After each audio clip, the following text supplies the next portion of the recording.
Hi there and welcome to Lorena's Labyrinth.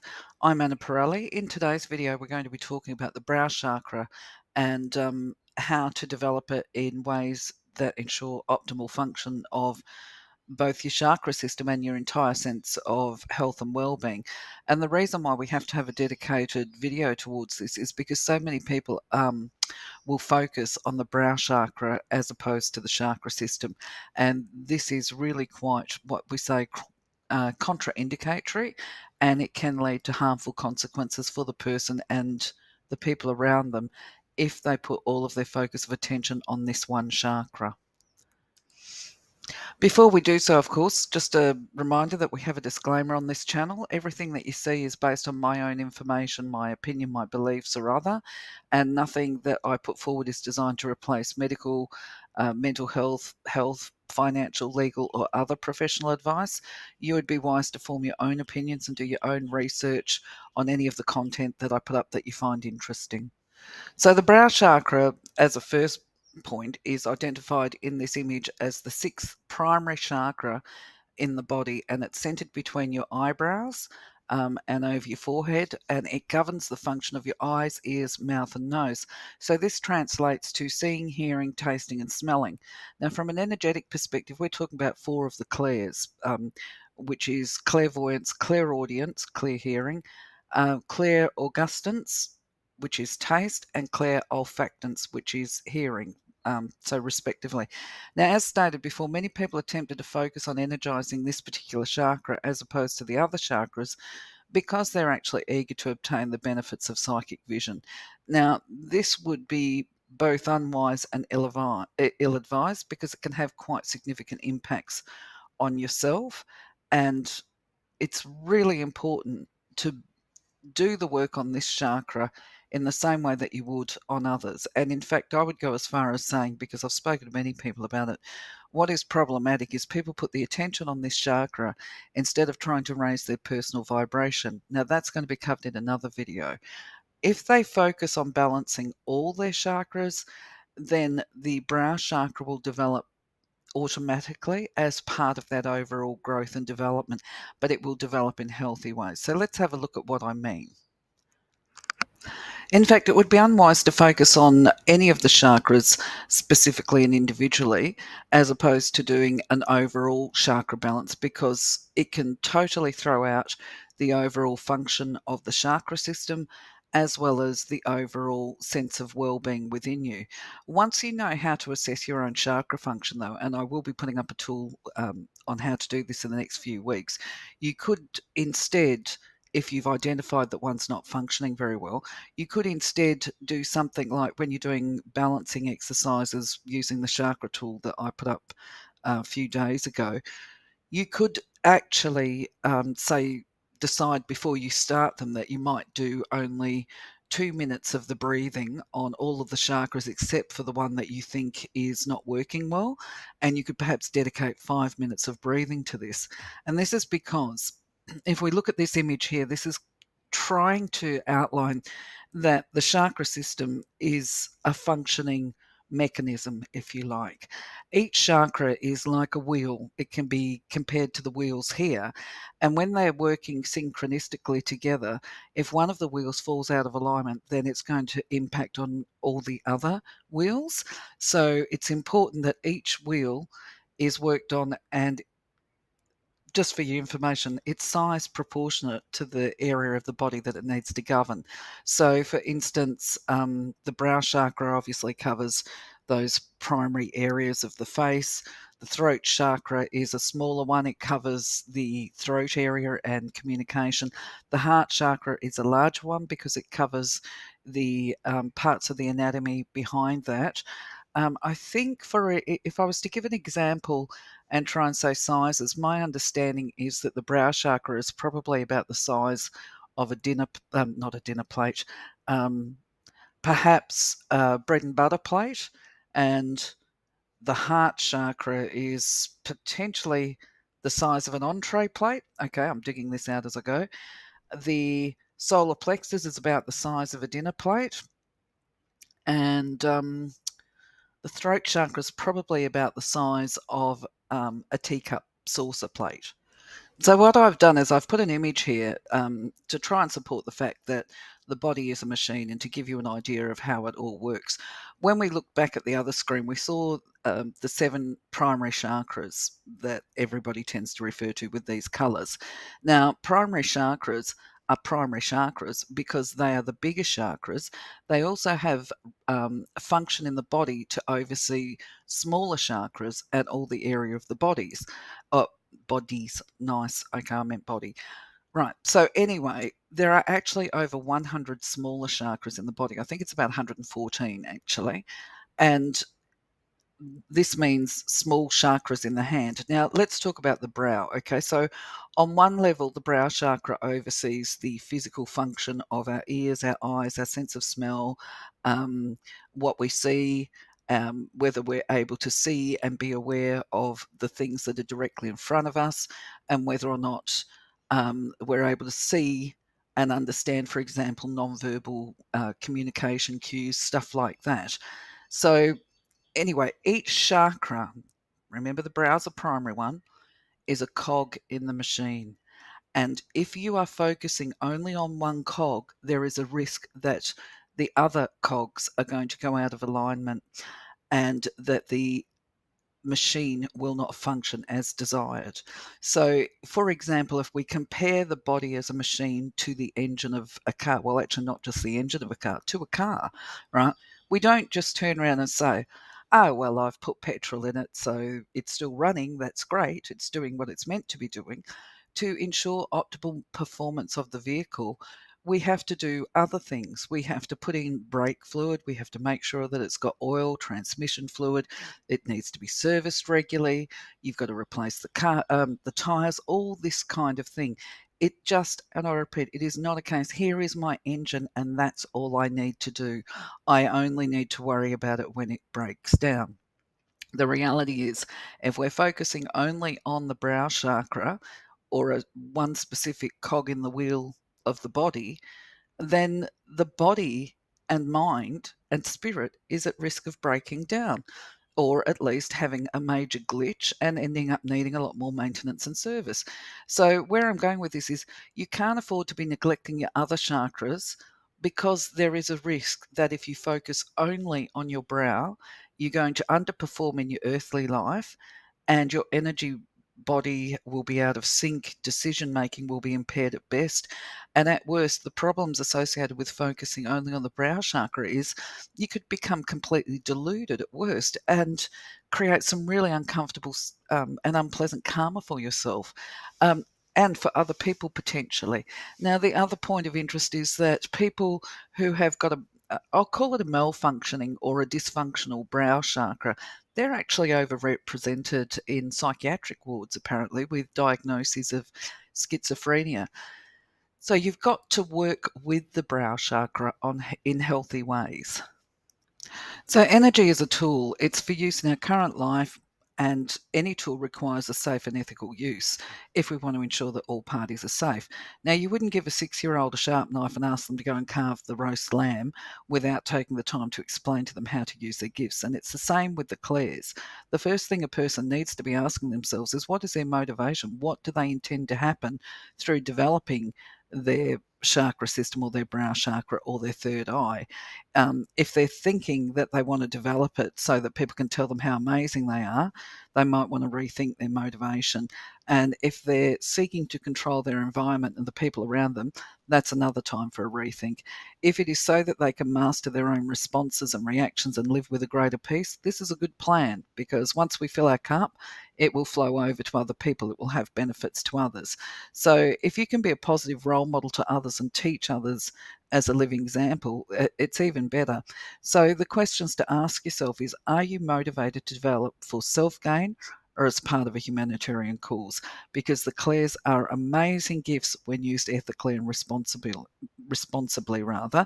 I will definitely be talking about the positives of developing the brow chakra, but before that, I want to talk about some of the problems with an imbalanced approach to chakra balancing. So, to be clear, in my observations, questionable motivation is when a person is attempting to increase their psychic vision without paying attention to the other chakras or neglecting them at cost to the other chakras. And this is why we have so many that I would call clearly deluded so called psychics flooding the market. Now, often their motivation to learn how to deliver psychic services is down to their desire for attention. And because they romanticize the idea of giving a psychic reading. Now, I will go into this on the next slides when I speak about delusion. Right here, I'm speaking to people's motivations. So it can be for somebody who's just looking at it exciting or novel to be able to tell people things like, oh, I see spirits, you know. Now, I'm not going to judge people here because I remember when I first started consciously trying to develop my chakras, and that included the brow. Um, that I found it actually very emotionally rewarding and validating to tell people when I saw spirits and to have it confirmed as true. The first instance that I can think of was telling somebody that I had seen a spirit and they looked like X and Y, and in this case it was they were wearing a jumper, and the jumper seemed to have great importance when I was conveying the description. So the person that I was saying it to was able to identify, yes, that's the grandfather. He has passed away, and she remembered the jumper because it was knitted by her grandmother for him, and he loved it, right?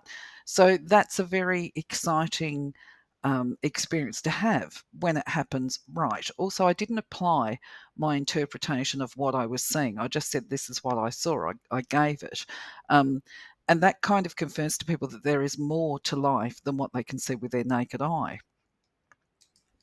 Other times, the motivation can be to get sympathy or whatever. And by this, I mean that, you know, where people turn around and say they see horrible things and they simply can't help it. Well, I've got to say straight off the bat, rubbish to that, right? You know, having people walking around going, oh, the poor thing, you know, they can't help their gifts, right? They can. We can control what we see.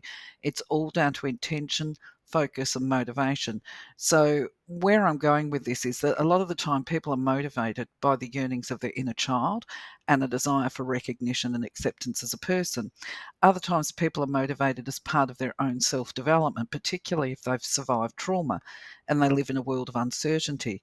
You know, that if I can just see X and Y, will happen, then I'll cope with it, right? I'm sure that you've heard the saying of I can cope with what I know, it's the unknown I struggle with. So, in essence, what we're seeing here is the desire to develop the brow chakra consciously can be due to fear and anxiety, or ego motivations, you know, and I'm the same, I'm no different.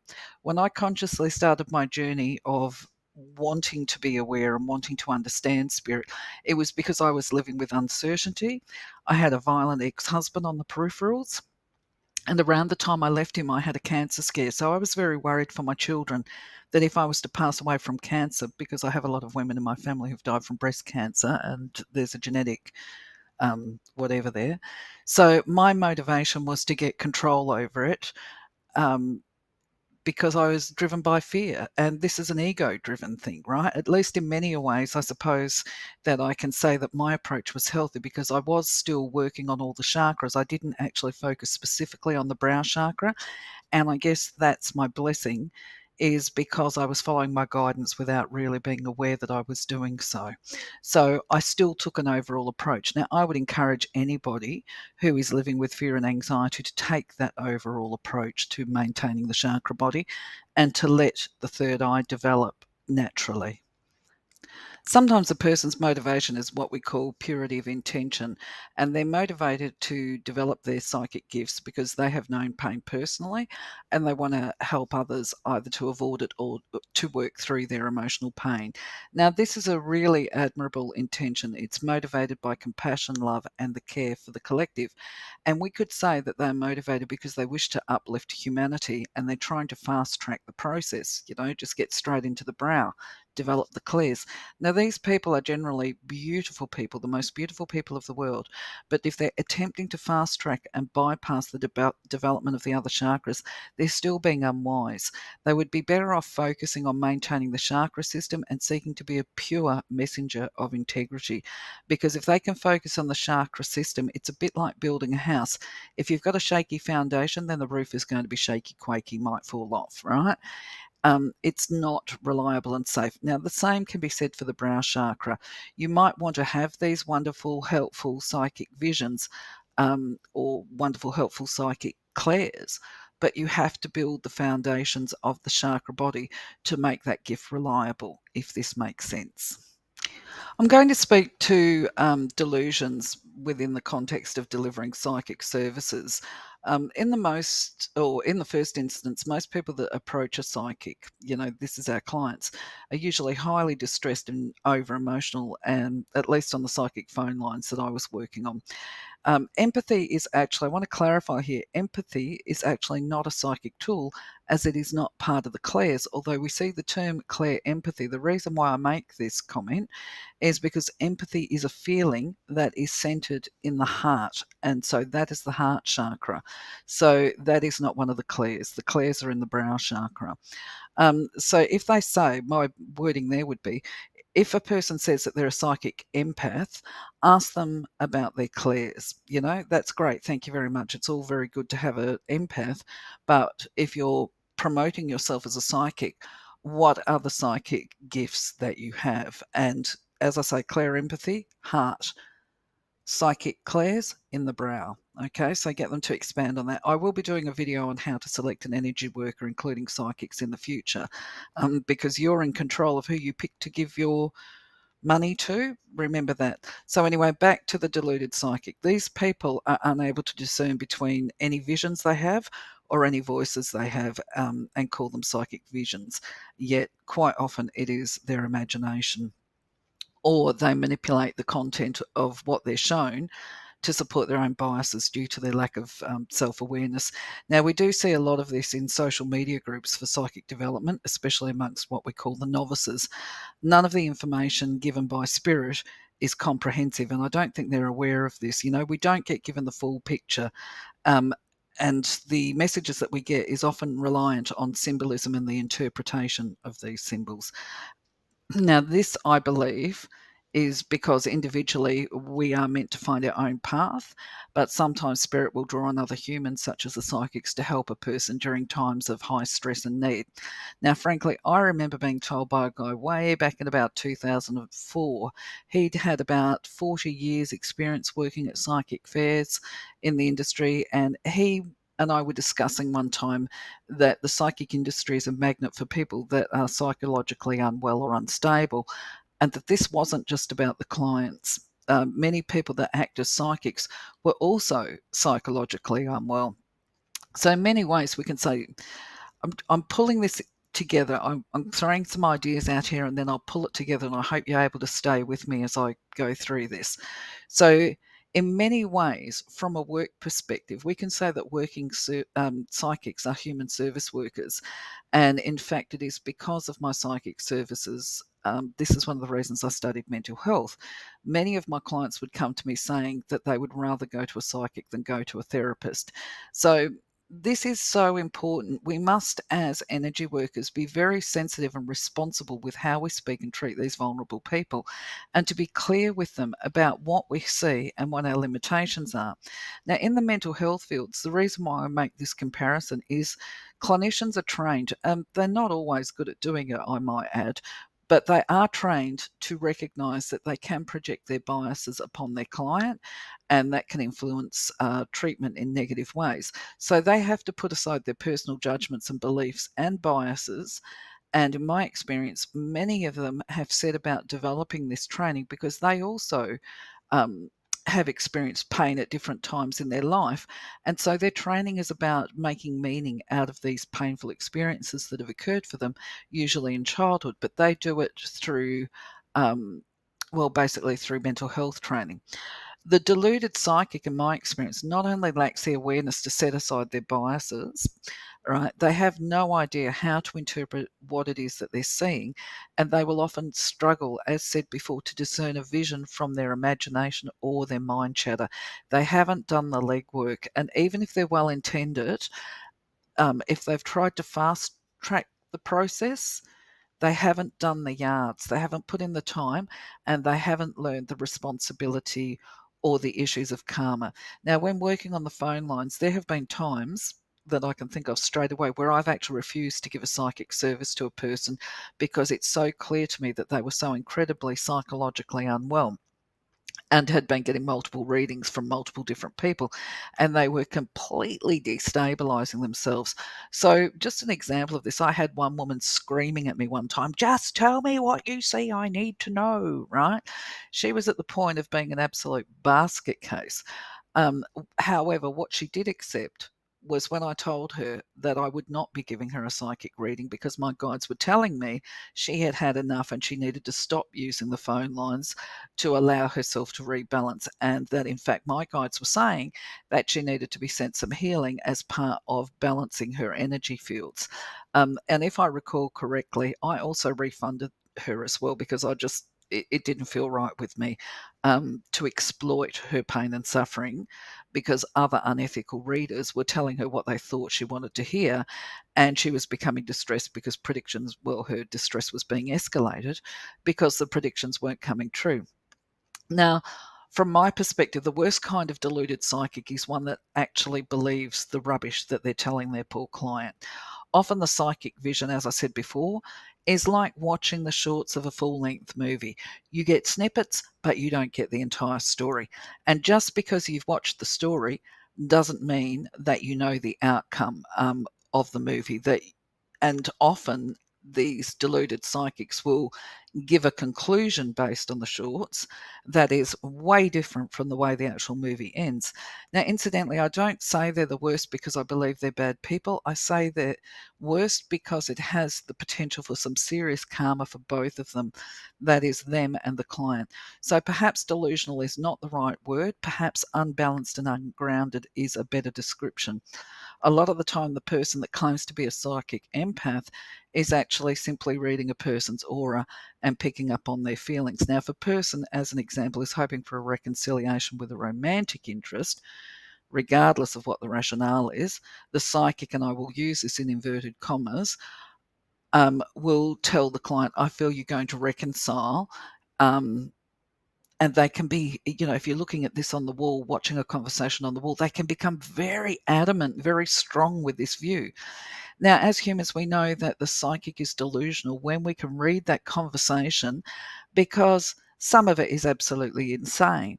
I watched one conversation where a woman had put up saying, "Can you tell me if my partner's coming back?" I'm just going to really abbreviate this. "Is my romantic partner of so long coming back? We had a fight on such and such a day, and he's left me, and I haven't heard from him since." And you see a number of psychics come and going, "Oh, look, my feeling is that the answer's no. Delivered a bit better than this. My feelings are it's not going to happen." And then you get one that's like a bleeding heart, putting love hearts everywhere. "Oh, yes, no, I see it. He's coming back. He loves you. He really loves you. And he's going to be back." And then the person obviously didn't like what the other grounded psychics were telling them, goes to the person giving all the love hearts, and they say, "Oh, thank you so much. I was so concerned he was going to stay with his wife because his wife's pregnant with their fourth child." You know, and you look at that and you think, "Are you serious?" Right? Oh, come on. And it's like, I find it deeply disturbing, for want of a better word. Anyway, moving on. So, before I talk about psychic responsibilities, I'm going to invite you again to leave comments about what you think or feel of any of the content. I'm open to all of it, even if it's critical or disagrees with my viewpoints. It is through a respectful conversation and dialogue that we all expand our gifts. But anyway, where I'm going to go with this is, I've lost count of the amount of times when somebody that calls themselves a psychic visionary will give fear based messages and blurt out stuff that's just plain harmful to others. And they'll justify it by saying, "I can't help it. I see what I see, I hear what I hear, and that's the end of it." Well, we aren't victims of our gifts. That's the first thing. The gifts are gifts because they are designed to enhance our life experiences and the experience of others. Now, my own experiences, spirit does not give fear based messages anyway. And if they are fearful, then we have misinterpreted what it is that we're seeing or hearing. And if we do get a message that is potentially fear based, then it actually needs to be explored a little further because usually my experience, I won't say my experience, it comes as a warning and an omen because the stuff that might happen because predictions are predictions, they're not set in concrete. Something might happen, and there can be an intervention to prevent that harm from happening. So, a prime example of this is many years ago when I was developing my gifts, and I had a friend and she was developing hers. She was deeply disturbed, and she said to me that her guides kept showing her a vision of me having a horrendous car accident and where people would die actually, and this was what was causing her distress as a psychic. And once again, because we were shared developing, I said to her, let's explore this, right? Spirit doesn't give fear-based message from where I sit, but I'm a bit frightened right now, was actually what I was thinking. So we explored it, and what we established was that there was an accident that she was seeing at that point in time was unavoidable and harmful. So in the end, I said, well, I guess there's nothing for it. All I can do is put protection on my car because they're telling me there's nothing wrong with the brakes. It's driver error. It's me. I'm the one that's at fault in this. So we walked away. I put protection on the car, and actually, the accident was a near miss, and it happened the very next day. And it was so close, I almost T boned the car, and it was driver error. It was my fault. And it was a matter of millimeters, really, before the impact. I went into this massive slide because I braked in time, but I still had no control over the vehicle. It went into a slide and I almost T-boned the other car. Anyway, suffice to say, protection was put on, happy outcome based on a fear-based message. So it's all about what we're delivering, how we're delivering it, and the approach that we take. So there's always karma to whatever we do, regardless of our intentions, there is going to be a consequence. And if we give harmful information to people or false and delusional stuff, then we will ultimately have to pay the price. We will be impacted one way or another. Now, the little scenario I'm going to give you right now does not refer to the use of psychic vision or clairaudience. It's actually a very practical demonstration of how we can manipulate our vision without meaning to. And I like to use humor a little bit where I can.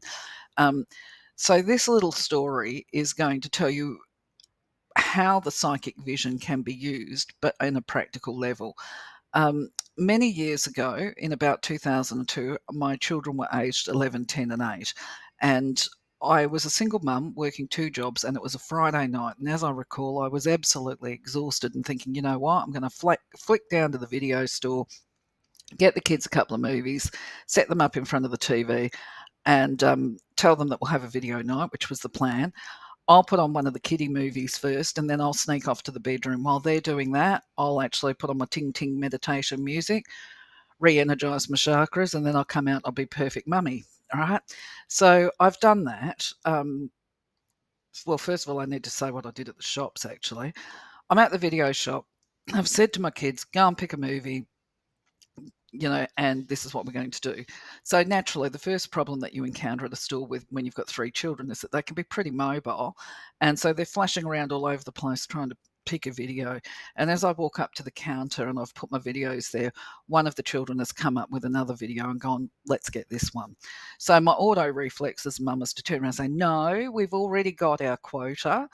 um, we're doing this. But anyway, she's like, oh, please, mum, please, please, please, look at the video. Look, it's brilliant, right? And I look at it, I'm like, oh, wow, that's a sign. What a beautiful dream catcher. What a pretty picture. I love dream catchers. So I go, all right then, okay, we'll get this one because it's got a dream catcher on it, and it's going to be a beautiful movie. And when we get home, you can wait until I come out of the bedroom. We'll watch this one after you watch the kiddie one. All right, so that's what we do. So we go home, and I set up the first video for the children, and then I tell them to leave the dream catcher one, as I've just said, because I want to watch it when I come out. So I go into my bedroom, I'm doing my ting ting music, I've got my headset on and I'm doing the relaxation thing. But then all of a sudden I'm hearing bickering coming from the lounge room, and it's escalating and it's intruding on my personal space. And I'm starting to get irritated because I'm like, I've told these children I need to have some mummy time, a bit of self-care time, and they're not doing the right thing. So, you do that whole resistance, like, oh, please, please be quiet, God, please be quiet. Right. And then you think, you hear it start, turn it off. I don't like it. Shut up. You'll make mum come out. Followed by, no, no, I love it. Keep playing it. Be quiet. We don't want mum to wake up. So then there's a wailing voice that belongs to my drama queen, middle child. And I figure, oh, there's nothing for it. I'm going to have to give up on the meditation and go and find out what's going on. So I walk outside and it turns out they've put the dream catcher on. And I'm like, well, that can't be scary. Now, I just know that people are going to be listening to this thinking, oh my God, did she really? Yes, she really did, right? The middle child says, it really is scary. The other two say, oh, well, it's not that bad.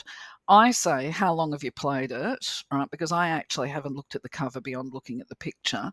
And they say about 5 minutes. So I go, okay, look, let's put it on. Let's start from the beginning. All right, and I'll make a judgment as to whether it's scary because I thought it can't be scary. It's got a dream catcher on it. Now, I say all of this, and we'll see. And I sit on the couch. The middle child's like just about howling, going, "You're not going to make me watch this again, are you?" And I say, "Look, if you've got a problem with it, just go and wait in the kitchen. I'll call you when the scary bit's over." She wasn't happy about this, but she agreed. Suffice to say, it was only within about 5 minutes that I'm on the edge of my seat with my eyes like saucers and my jaw hanging down as something crawls out the toilet bowl up a person's butt and explodes inside the person. Right. So I'm like, pass me the video cover. What are we watching? Stephen King? I bought Stephen King for the kids. I thought, look, I'm even too chicken to watch his movies, right? So clearly, the point I'm making is, and psychic vision is like this, we can fail to see what is directly in front of us if we are unwilling to take more than a cursory look. We have to explore it a bit further. Now, there is no way known that I would deliberately have bought that movie for my children if I'd bothered to take the time to read the rest of the cover. Um, but anyway, so the karma was for that night. I didn't get meditation time. I also had to pacify a very distressed child. And then the other thing out of it, because we've got to have a sense of humour with this, is I think we were all put off going to the toilet for a little while and using the toilet bowl. Now, in my instance and in my defence, I grew up in an area where little brown frogs used to breed in the cisterns. And quite often, if you didn't check the toilet, you wouldn't even know they were living there until you actually sat on the bowl or, sat on the seat, and then they would start jumping and you'd actually have the living daylights scared out of you. So, point being, rehash, psychic visions can be like this. You get a little bit, but you've got to look at the whole picture if you want to be fully informed about the decisions that you make. And clearly, I wasn't on this particular day. So, one of the problems that I have found when it comes to people that identify themselves as psychic visionaries or mediums is actually their own perspective. Now, as previously discussed, some messages are very hard to deliver at the best of times, and it takes real skill and can be challenging to do this in ways that doesn't create fear. Now, as an example of this, I was living in this area and I'd connected with this woman. She was absolutely beautiful. She was one of the best mediums that I've ever met in my life. I don't know if she still practices, but she was incredibly gifted.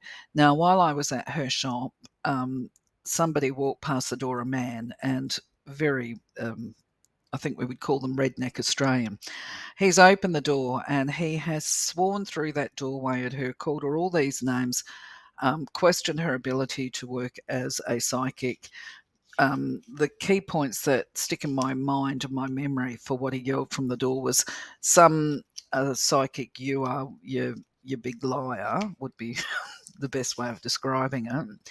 You told me my life was going to be sunshine and roses, but you forgot to mention that I've got terminal cancer and I have only got 3 months to live. And then he has stomped out the store. Well, he wasn't in the store, he was yelling it from the doorway anyway. And she has stood there and I've looked at her and she's looked at me. And I'm like, how can anybody be so horrible to this woman? She's beautiful. Like, what is going on? And she said to me, my guides told me that I would have a price to pay for this. She said, I did give him a reading. She said, but I have told my guides I don't want to be given the bad stuff or the sad stuff or the scary stuff. She said, I've told them I am only willing to give positive, happy stuff. She said, and I've told them, don't give me the bad stuff. So anyway, she did give this guy, you may as well say, a false reading with the best of intentions, right? So where I'm going with this is dependent on the psychic's perspective, they can really warp a message and through meaning well. This is why I believe that somebody who is a good worker will be able to look more completely at the story and be able to provide practical solutions and tips. But anyway, moving on a little bit, we're going to talk more about perspective. So, what the previous slide demonstrated was a psychic with tunnel vision and a lack of willingness to explore the big picture. And this is quite often the case, I find it certainly, with people that have just come into their gifts. They really have the capacity to only look at a situation from a very narrow perspective, and that then, if they are determined to try and create a message from this very limited vision, this means they can really distort and twist what it is that they're talking about. In the case of the lady that I talked about previously, she was actually incredible. She had another form of vision, which I'll talk about soon. So she chose for tunnel vision. So I see that as being very interesting. But anyway, tunnel vision is just the beginning of the gifts. So sometimes people come into their gifts with what I call the wide lens. They're able to see more than that little narrow tunnel viewpoint that we saw before, which can be a bit of a pinprick for some people. But everybody can open up. I call this the wide lens. So it's like, having blinders on both sides, but you're able to see more than if you're looking through a little telescope, certainly at what's up close to you. I call this ability the Birdseye perspective. They're able to see a vision and a little further than their nose. They can see further down the track. This is a real art form, if you like, to be able to develop your clairvoyance to this perspective. And from what I've seen, look, some people are born with this, but others have to work on it. And from an energetic perspective, the bird's eye perspective is probably the best way of looking at things because you can look at a situation from multiple perspectives. From an auric scan perspective, you can actually develop this if you're using it. I'm going to do another slide or another video in a minute, and we'll talk about this. But from an auric scan perspective, you can actually look at your client, if you like, and see their aura from all sides and identify any potential health issues or draining toxic relationships from the past or present or whatever. So it's actually, I believe, one of the best forms of clairvoyance there is around. Anyway, what else have I put on here? Yeah, I would have to say I think it's about the most balanced way of using your clairvoyance gifts. Now, I'm going to summarize in a minute because I did have other slides on here about the positive uses of clairvoyance and the clairs, but this video is getting really long again, so I'll put that onto a different video. So in summary, what I've tried to demonstrate with this video is that the brow chakra and the psychic gifts should be developed in healthy ways as part of our responsibility to ourselves and to our brothers and sisters. And this is regardless of what we intend to use our gifts for or how we intend to use them. The brow chakra is simply one of the primary wheels in the chakra body, and good function of our chakra system means working on all chakras to maintain synchronicity and to ensure optimal health and well-being. Now, none of us are victims of our gifts. We have conscious choice, and frankly, when we aspire with purity of intent, we can expect that we will be supported by the universe. You can easily test energy yourself and the way the chakras function, but either way, I recommend that you start from the bottom and build your foundations and then work your way up. And you can do this with, as I say, with that chakra maintenance, you can work on all of them at the one time. But we need to become a reliable and consistent vessel of divine energy as opposed to a psychic with questionable gifts. So I suggest you aspire to maximize the amount of light and energy you can carry in your body. Make sure you remain grounded and centered in your gifts. And I've created another video now on how you can use these gifts after you've allowed for the natural progression. Don't try and force it, just allow it to happen. And just a tip, the best psychics and mediums, and I have spent many years observing people develop their craft and mentoring people, is that they haven't actually been focused on developing the psychic or the brow chakra. Intuition is a big part of being a good messenger, and it doesn't necessarily come with visions of sound, taste, or smell. It's associated with what we call claircognizance, which is clear knowing. Um, and these types of messengers, instead of focusing on their brow chakra, they have been using energy for the purposes, say, of healing and not for psychic services or mediumship, actually.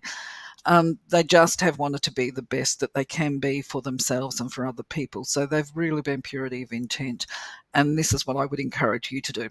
Anyway, for now, I shall say thank you for your time. I will direct you over to the video on how you can use psychic gifts for the benefit of the greater good and the collective. Um, and have a blessed day. Please do remember, as I say, leave a message, subscribe, click the bell if you wish to be notified, and I'll see you soon. Bye.